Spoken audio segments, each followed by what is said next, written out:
Selamat siang Ibu Christine dan teman-teman semua.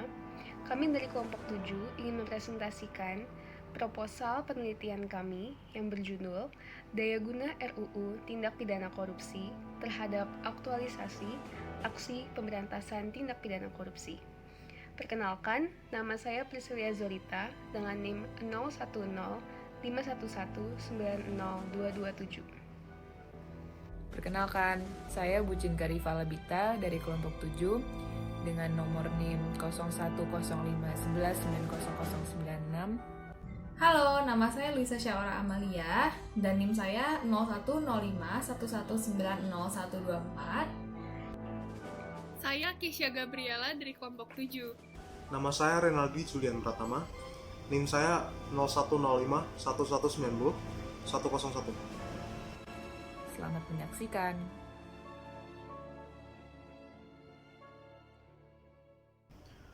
Korupsi merupakan hal yang universal, dapat ditemui di seluruh negara, baik negara maju maupun berkembang.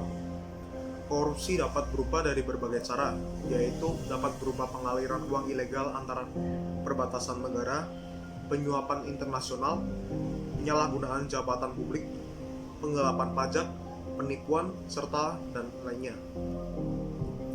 Di Indonesia, kasus korupsi sudah marak terjadi di berbagai daerah dan berbagai kalangan.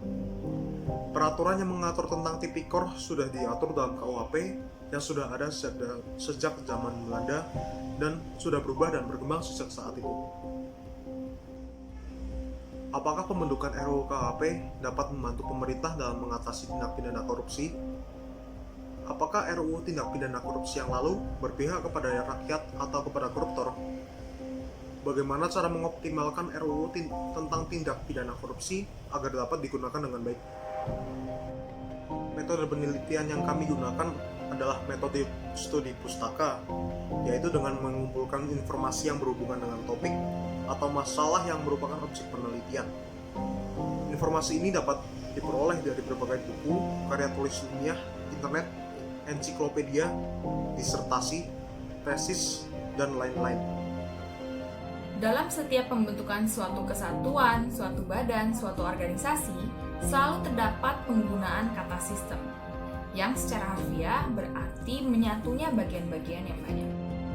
Sistem memberikan sebuah implikasi atau sebuah makna bahwa mungkin terdapat sebuah struktur, sebuah hubungan, sebuah alur dan proses, fungsi dan tujuan, dan keseimbangan antara bagian-bagian yang berbeda yang juga dinamik. Sistem pidana sendiri didefinisikan sebagai gabungan dari komponen-komponen yang berbeda dalam hukum pidana, yaitu kepolisian, pengadilan, koreksi, dan pemasyarakatan. Nah, komponen-komponen tersebut dianggap sebagai subsistem dalam sistem pemidanaan Indonesia.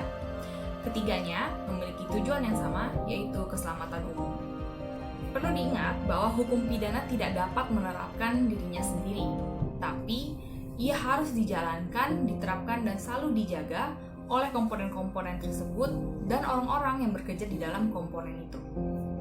Maka, sebenarnya sistem pemidanaan adalah kumpulan lembaga-lembaga yang saling bekerja dengan satu sama lain dan harus saling berkorelasi pada saat ia melakukan fungsi agar tujuan bersama dapat dicapai. Seorang ahli hukum dari Amerika Serikat bernama Herbert Packer mengkarakterisasi sistem pemidanaan menjadi dua model, yaitu model pendekatan kontrol atau crime control model dan model proses hukum atau due process model. Model pendekatan kontrol atau crime control model berfokus untuk memberikan perlindungan yang menjadi sebuah kebutuhan bagi masyarakat umum. Sedangkan model proses hukum atau due process model memberikan dan menjamin hak-hak terdakwa yang didasari atas rasa hormat terhadap struktur formal hukum. Nah, kedua model ini memperlihatkan kepada kita bagaimana kasus-kasus yang berbeda diproses sesuai dengan kebutuhan proses peradilan dan sesuai dengan jenis kasus dan siapa yang terlibat dalam kasus tersebut. Selalu terdapat pengambilan keputusan selama berlangsungnya proses pemidanaan. Nah, terdapat Dua macam keputusan yang selalu diambil. Pertama, keputusan yang bersifat prosedural. Keputusan ini bersangkutan langsung dengan standar-standar yang telah ditetapkan di setiap lembaga-lembaga proses pemidanaan. Misalkan, kepolisian memiliki standar-standarnya sendiri pada saat menginterogasi terdakwa atau saat mengumpulkan bukti. Atau misalkan, seorang jaksa memiliki prosedurnya sendiri pada saat ia mengambil keputusan hukuman apa yang akan dijatuhkan kepada terdakwa. Keputusan kedua adalah keputusan dispositif. Nah, keputusan ini didasari oleh dua asas. Yang pertama adalah asas proporsionalitas. Asas proporsionalitas mencerminkan hubungan antara kejahatan dan macam hukuman yang diberikan sesuai dengan skala atau besarnya kejahatan yang telah dilakukan. Kedua, yaitu asas preventif. Nah, asas preventif ini mengacu kepada usaha-usaha pencegahan agar kejahatan-kejahatan yang sama tidak lagi diulangi di masa depan dan kembali merugikan masyarakat umum. Nah, semua bahasan-bahasan ini akhirnya melahirkan atau menumbuhkan cabang bahasan utama dalam teori sistem pemidanaan, yaitu bahasan mengenai keadilan retributif dan keadilan restoratif. Pertama, keadilan retributif didefinisikan oleh Stanford University sebagai usaha untuk merealisasikan keadilan hukum yang sebenarnya, yang terdiri dari 3 asas, yaitu yang pertama adalah asas bahwa semua orang yang melakukan kejahatan dan merugikan masyarakat umum pantas untuk dihukum sesuai dengan kejahatannya. Kedua adalah asas bahwa hukuman yang dijatuhkan kepada orang-orang yang bersalah tersebut harus diberikan dengan sah dan sesuai dengan hukum yang berlaku. Dan yang terakhir yaitu adalah asas di mana tidak diperbolehkan untuk dengan sengaja menjatuhkan hukum kepada orang yang tidak dapat dibuktikan bersalah ataupun memberikan hukuman secara disproporsional. Selanjutnya, keadilan restoratif merupakan proses dalam sistem pemidanaan di mana dalam suatu tindak pidana baik korban maupun pelaku mengesampingkan perbedaan-perbedaan mereka untuk menemukan titik tengah agar mereka dapat menemukan solusi yang dapat menguntungkan kedua belah pihak. Nah, keadilan restoratif ini memberikan peluang bagi pelaku untuk memulihkan kembali status sosialnya di masyarakat melalui pertobatan, pengakuan, dan perbaikan moral. Namun, penekanan paling kuat dalam keadilan restoratif ini ada pada pemberian fasilitas dan media untuk para korban demi memulihkan kesejahteraan baik fisik, psikis, dan finansial setelah tindak pidana itu terjadi. Definisi operasional. Yang pertama, korupsi. Korupsi berasal dari bahasa Latin, yaitu corruption, yang berasal dari kata kerja corrumpere, yang memiliki arti menyogok, memutar balik, rusak, dan busuk. Korupsi adalah sebuah perbuatan curang di mana para pejabat pemerintahan menyalahgunakan kekuasaannya dan merugikan finansial negara dan perusahaan, sehingga korupsi dapat dikatakan sebagai sebuah pelanggaran hukum. Kegiatan korupsi dapat berupa menerima suap dan menyalahgunakan jabatan dengan melakukan pemerasan dan penggelapan. Dengan segala macam dan bentuk dari korupsi yang dapat terjadi di mana saja serta kapan saja, korupsi merupakan hambatan besar bagi kemajuan ekonomi, politik, dan sosial yang berkelanjutan untuk negara-negara di semua tingkat pembangunan. Korupsi menghambat produktivitas sektor publik, merusak keterampilan dan profesionalisme layanan sipil, mengurangi efektivitas pendapatan pajak, mengurangi sumber daya publik yang tersedia untuk mendukung produktivitas dalam perekonomian, dan menurunkan kepercayaan orang banyak terhadap supremasi hukum, pendidikan, dan akibatnya kualitas hidup seperti akses ke infrastruktur hingga perawatan kesehatan. Selanjutnya, Kitab Undang-Undang Hukum Pidana atau dapat disebut sebagai KUHP. Kitab Undang-Undang Hukum Pidana merupakan sumber dari peraturan hukum pidana di Indonesia, di mana materinya mencakup pidana umum, kejahatan, dan pelanggaran. Kitab Undang-Undang Hukum Pidana pertama kali diberlakukan di Indonesia pada tanggal 1 Januari 1918 yang disebut sebagai Wetboek van Strafrecht voor Nederlands-Indië, yang merupakan turunan dari Wetboek van Strafrecht yang dibuat pada tahun 1881 yang diberlakukan di negara Belanda. Lalu tepatnya pada tahun 1946, Wetboek van Strafrecht voor Nederland-Indië dikenal sebagai KUHP, yaitu Kitab Undang-Undang Hukum Pidana. Kitab Undang-Undang Hukum Pidana bersifat material, yang berarti Kitab Undang-Undang Hukum Pidana merupakan sumber di mana materi hukum tersebut diambil. Undang-Undang tentang Komisi Pemberantasan Korupsi. Komisi Pemberantasan Korupsi, atau dikenal sebagai KPK, merupakan lembaga independen yang bertugas untuk memberantas tindak pidana korupsi yang terjadi di Indonesia. KPK didirikan pada 29 Desember 2002 dan diresmikan oleh Ibu Megawati Soekarno Putri. KPK sendiri diatur di dalam Undang-Undang Nomor 30 Tahun 2002 tentang Komisi Pemberantasan Tindak Pidana Korupsi. Undang-undang tersebut antara lain memuat definisi dasar, tugas, serta hak dan kewajiban dari lembaga KPK. Rancangan Kitab Undang-Undang Hukum Pidana tentang Korupsi. Kabinet DPR tahun 2014 sampai 2019 mengeluarkan suatu rancangan Kitab Undang-Undang Hukum Pidana untuk menggantikan KUHP yang saat ini berlaku. Di dalam rancangan ini terdapat rancangan ketentuan baru mengenai korupsi yang diharapkan dapat menjadi solusi dari substansi-substansi yang sebelumnya tidak relevan dengan keadaan bangsa Indonesia saat ini. Rancangan mengenai korupsi tersebut dimuat di dalam pasal 604 sampai 607. Rancangan Undang-Undang KPK. Rancangan Undang-Undang KPK dibentuk oleh Kabinet DPR tahun 2014 sampai 2019 dengan tujuan merevisi kinerja KPK agar kedepannya dapat mengalami kemajuan. Rancangan Undang-Undang KPK merupakan salah satu rancangan kontroversial yang dinilai melemahkan fungsi KPK oleh masyarakat. Pasal yang dimuat di dalam rancangan tersebut banyak membatasi ruang kerja KPK serta mempersempit independensi KPK. Seperti tabel yang dapat kita lihat, dalam draft RKUHP tentang RUU Korupsi, terdapat 5 pasal yang diadopsi dari UU Tindak Pidana Korupsi. Namun, dari 5 pasal tersebut, 3 diantaranya memuat hukuman yang lebih ringan. Yang pertama, terkait perbuatan memperkaya diri sendiri, ancaman hukuman yang terdapat dalam UU Tipikor adalah pidana penjara paling sedikit 4 tahun, disertakan pidana denda minimal 200 juta rupiah. Sedangkan pada pasal 604 RKUHP mengenai memperkaya diri sendiri, diancam hukuman berupa pidana penjara paling sedikit 2 tahun, disertakan pidana denda minimal 10 juta rupiah. Yang kedua, menurut UU Tipikor, denda pelaku penyalahgunaan jabatan akan dikenakan hukuman pidana denda minimal 50 juta rupiah. Sedangkan dalam pasal 605 RKUHP, hukuman yang tertera hanya berupa pidana denda senilai 10 juta rupiah. Yang ketiga, terkait penyelenggara negara menerima hadiah atau janji yang tertera dalam UU Tipikor, pelaku akan dikenakan pidana penjara selama 5 tahun, disertakan pidana denda dengan minimal 250 juta rupiah.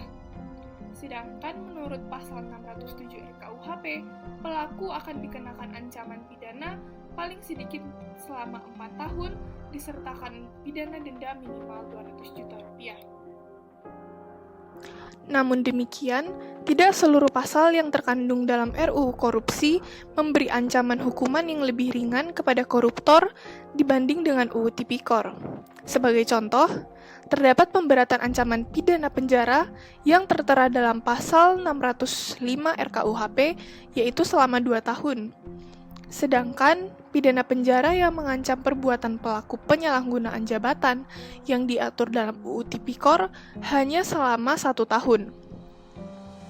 Masyarakat Pemantau Peradilan Indonesia Fakultas Universitas Indonesia menilai RUU Korupsi tidak lebih baik daripada UU Tipikor sebelumnya.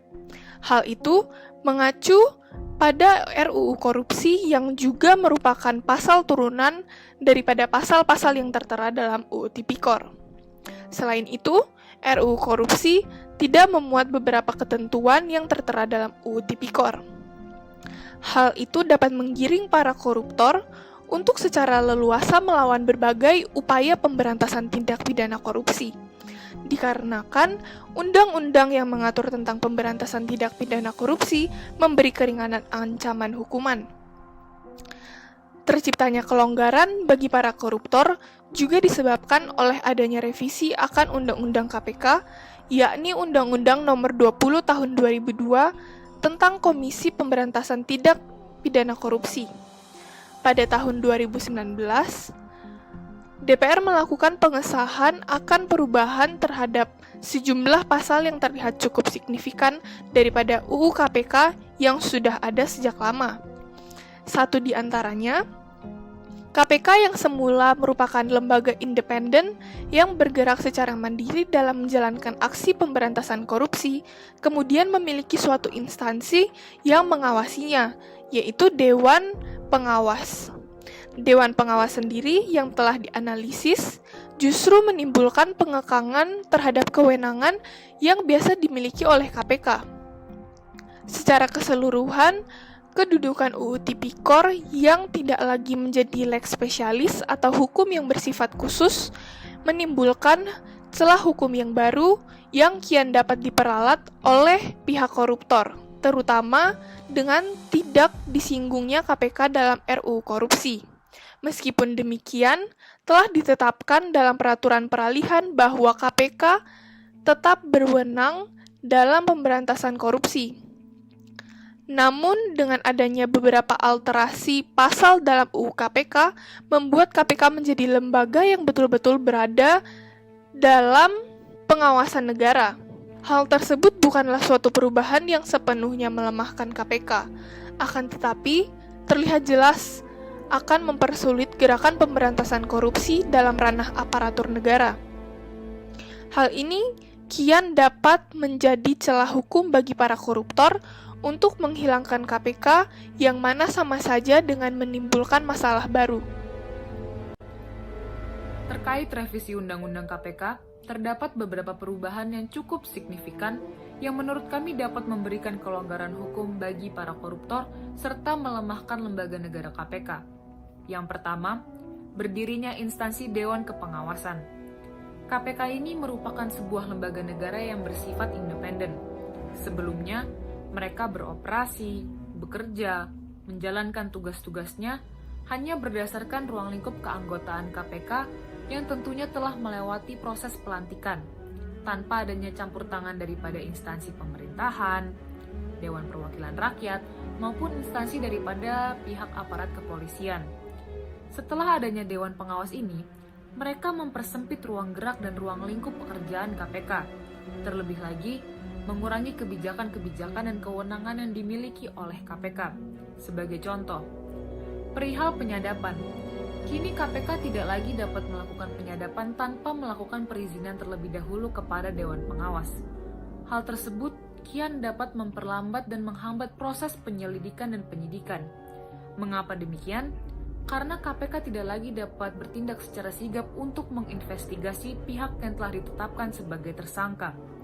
Dan apabila KPK tetap melakukan penyadapan tanpa adanya perizinan, mereka dapat dinyatakan telah melanggar Undang-Undang KPK sendiri. Perubahan berikutnya adalah dicabutnya pasal 14 dalam Undang-Undang KPK. Pasal tersebut membicarakan tentang kebijakan KPK untuk melakukan pengawasan atau memonitor pemerintahan. Kami merasa dengan dicabutnya pasal tersebut, pemerintahan akan semakin mudah untuk melakukan tindak pidana korupsi.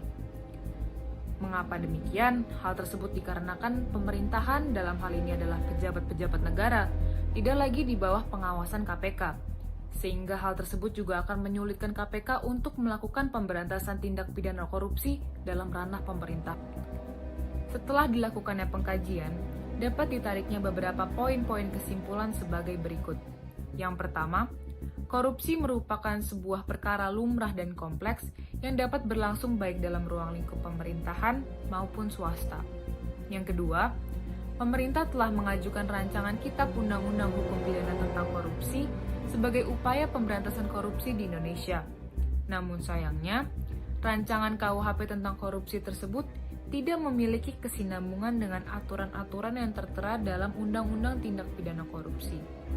Yang ketiga, pemerintah mendirikan sebuah lembaga negara yakni Komisi Pemberantasan Korupsi sebagai media untuk melakukan pemberantasan korupsi di Indonesia dengan dasar hukum Undang-Undang Nomor 20 Tahun 2002. Pada tahun 2019, pemerintah telah melakukan pengesahan kepada Undang-Undang KPK yang baru.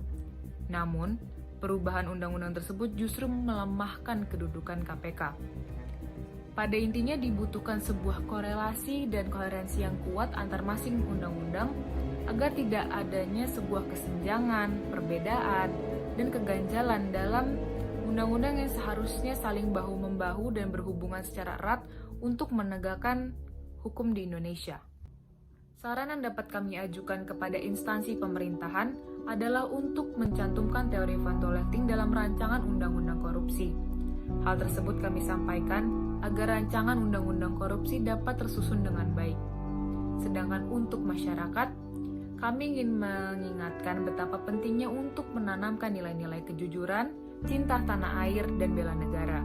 Karena apabila kita sebagai warga negara Indonesia menggenggam erat nilai-nilai tersebut, kita dapat perlahan membantu memberantas tindak pidana korupsi dan membuat negara kita menjadi negara yang tertib hukum dan sejahtera.